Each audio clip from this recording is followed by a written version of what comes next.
7:12 po ng umaga, 7:12. Ngayon ay buwan na siya, no? 11. 11 na po sa December, no?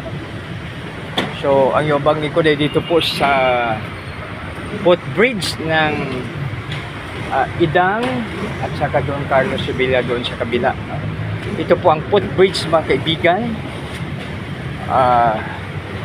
Ito po ay ano siya, no?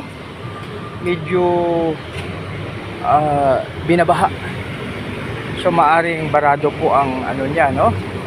Kaya pag dumaan dito, ingat po talaga dahil sa basa, no? Basa, mga kaibigan, kaya madulas, no? Alam naman po natin pag basa ay madulas. So ano kayang barangay ang nakakasakop dito, no?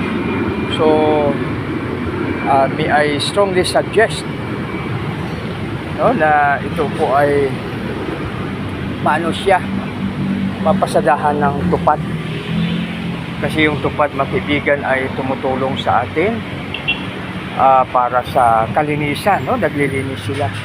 So dito, mga kaibigan,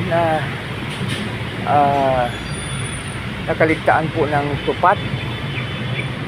So tayo ay manawagan kung anong barangay ang nakasakop po rito, no? So kung talaga, no? So tatanungin po natin ang barangay, no, kung ano po ang nakakasakop sa barangay, sa footbridge na ito. So balit, mga kaibigan,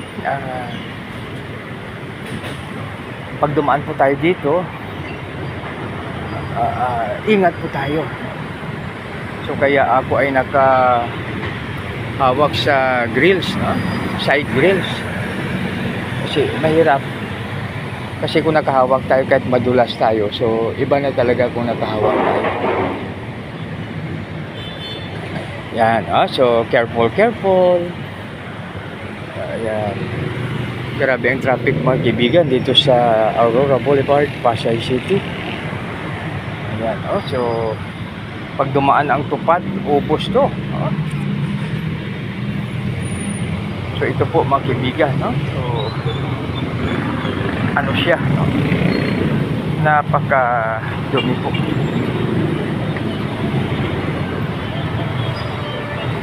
Subalit, marami naman pong paraan dahil mayroong tinatawag na tupad.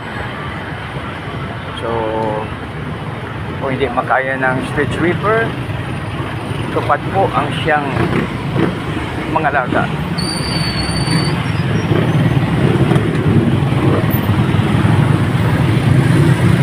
So grabe talaga, no? Maraming motor ngayon.